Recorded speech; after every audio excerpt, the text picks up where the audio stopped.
आज महिषासुर की कथा। ये महिषासुर कौन है?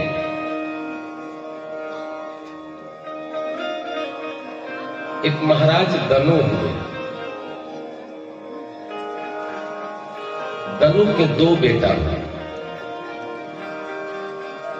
एक का नाम था रंभ और एक का नाम था करम्भ।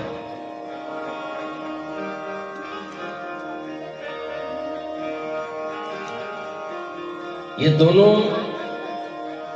को कोई संतान नहीं थी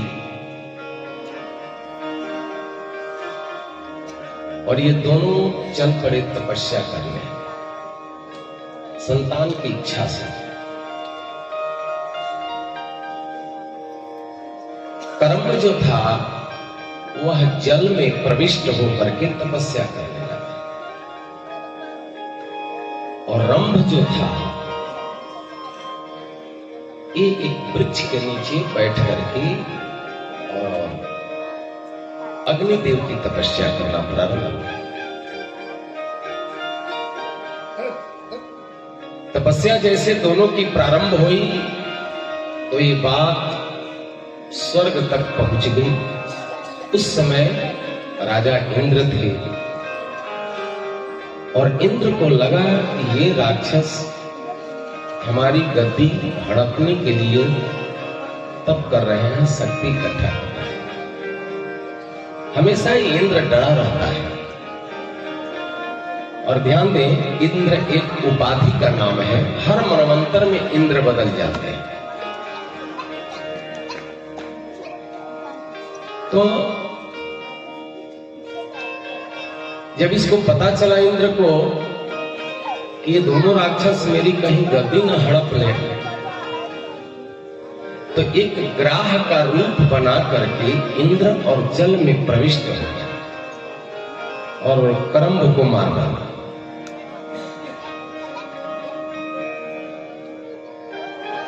ये बात जब रंभ को पता चली, जो बाहर वृक्ष के नीचे तपस्या कर रहा था, उसने कहा कि जब एक भाई मेरा मारा गया तो मैं जी करके क्या करूंगा, मैं भी अपना प्राणांत कर लेता हूं। हवन करते करते उसने तलवार उठाई और अपने गर्दन को ही काट देना चाहा कि मैं भी मर जाऊंगा, इसी हवन कुंड में समाप्त हो जाऊंगा। तब तक अग्निदेव प्रकट हो गए। अग्निदेव ने रंभ को रोका, बोला कि तुम आत्महत्या क्यों करते हो? आत्महत्या करना तो महापाप है। तो उसने सारा वृतांत बताया कि महाराज मैं जी करके क्या करूंगा, हम लोग तो संतान के लिए आए थे तपस्या करने, एक भाई तो मारा गया, तो मैं अपना भी बलि इसी हवन कुंड में दे दूंगा। अग्निदेव बोले कि नहीं, घबराओ मत, मैं तुम्हें वरदान देता हूं कि तुमको संतान होगी, तुम आत्महत्या मत करो, जाओ और जो भी जिस पर भी तुम्हारा मन आसक्त हो जाएगा, जो पहले मदा मिल जाएगी, उसी से तुम्हारा संतान।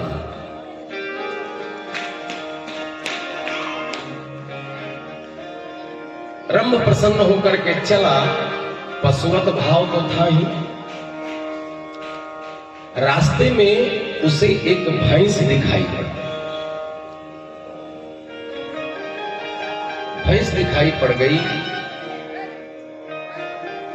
और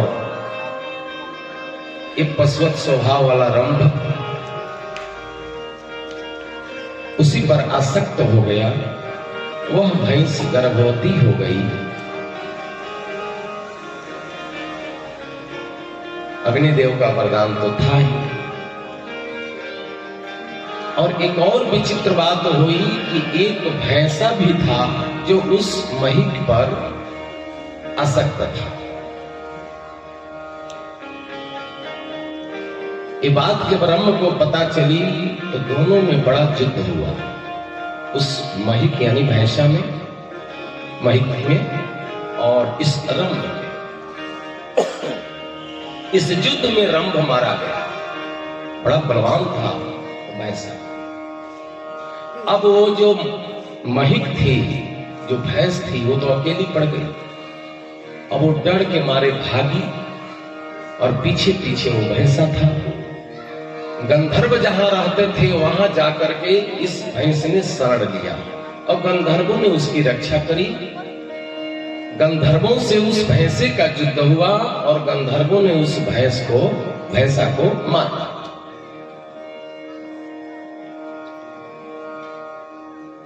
अभी जो ये रंभ था,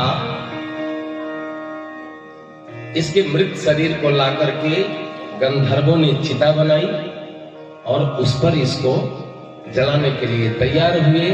तो ये जो महिक थी भैंस, वो भी अपने पति के साथ उस चिता में सती जल गई।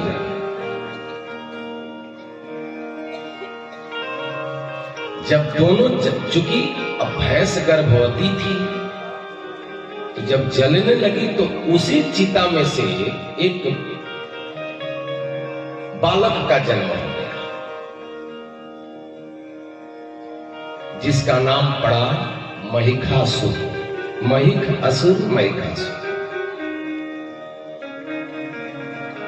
पुत्र जब पैदा हुआ तो रंभ भी अब अपनी पुत्र की मदद करने के लिए पुनः दो रूपों में प्रकट हुआ, और एक का नाम पड़ गया रक्त और एक का नाम पड़ गया बीज, रक्त बीज।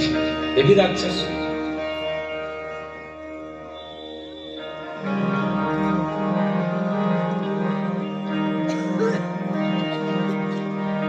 महिषास्तु चितामध्यात् समुपतस्थौ महाबलः रंभो अपि अन्यतवत् बपुः कृत्वा निःसृतपुरवत्सलः। वत्सलः, अपने पुत्र के प्रेम में ये रंभ जो है दो रूपों में प्रकट हुआ, रक्त और बीज के रूप में। नाम पड़ा रक्त बीजोप्यसौ जातौ महिषो अपि महाबलः अभि अमीखतस्तु राज्यो यसौ हयारि पूसुरो तनै। सभी राक्षसों ने मिलकर के और उस महिषासुर को राजा बनाया, अभिषेक किया, राजगद्दी पर बैठा और बैठते ही अपने राज्य को बढ़ाना प्रारंभ किया। सेना तैयार कर दी। करने के बाद अब सोचा कि नहीं, अब जो राज्य बढ़ाना है तो शक्ति चाहिए, बल चाहिए, एक राज्य से संतोष नहीं। तो उसने तपस्या करने के लिए सुमेरु पर्वत पर चला और तप करने लगा।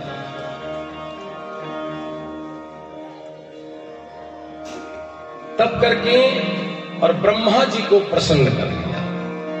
देखिए, एक नियम है, एक विधान है।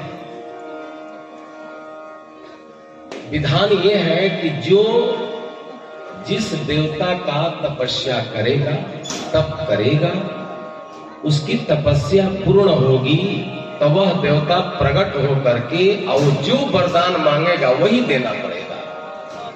ऐसा एक नियम है।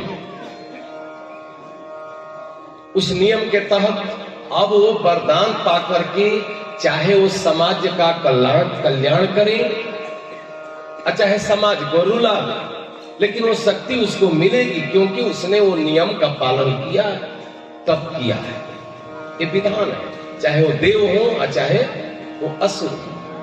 तो तप तो दोनों करते थे, देवता भी तपस्या करते थे और दैत्य भी तपस्या करते थे, और कहीं देवताओं से ज्यादा कठिन तप दैत्य करते थे, लेकिन शक्ति दोनों को प्राप्त होती थी, देवताओं को भी और दैत्यों को भी। लेकिन देवता समाज का कल्याण करने के लिए अपनी उस शक्ति का प्रयोग करते थे और असुर समाज को रुलाने का काम करते थे उस शक्ति के बदौलत, इसीलिए राक्षस कहे जाते हैं। रावण का अर्थ क्या होता है? जो दूसरे को रुलावे वो रावण। तपस्या साधना तो राम ने भी करी, तपस्या रावण ने भी करी, शक्ति दोनों को प्राप्त हुई, लेकिन एक समाज कल्याण के लिए अपने शक्ति को खर्च किया और एक समाज को रुलाने के लिए खर्च किया। इसीलिए राम सब में रम गए, सब आज उनकी पूजा करते हैं और रावण जो है वह राक्षस की गति उसकी हुई। सभी लोग उसको गाली देते हैं, पुतला जलाते हैं। तो शक्ति प्राप्त होने का मतलब ये नहीं कि आप किसी कमजोर को सताएं, उससे समाज का कल्याण करिए, तब शक्ति, दैवीय शक्ति प्रसन्न होगी।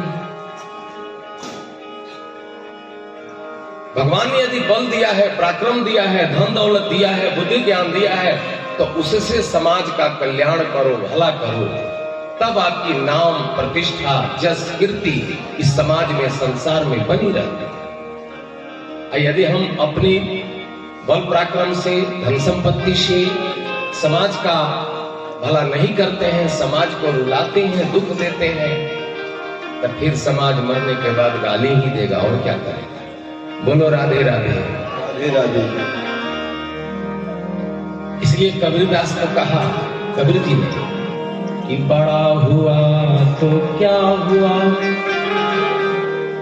जैसे पेड़ खजूर, पक्षी को छाया नहीं, अब फल लगे बहुदूर। न फल खाने को मिले, न उसके छाया में कोई रह सके, तो ऐसे बड़ा पेड़ का मतलब क्या है?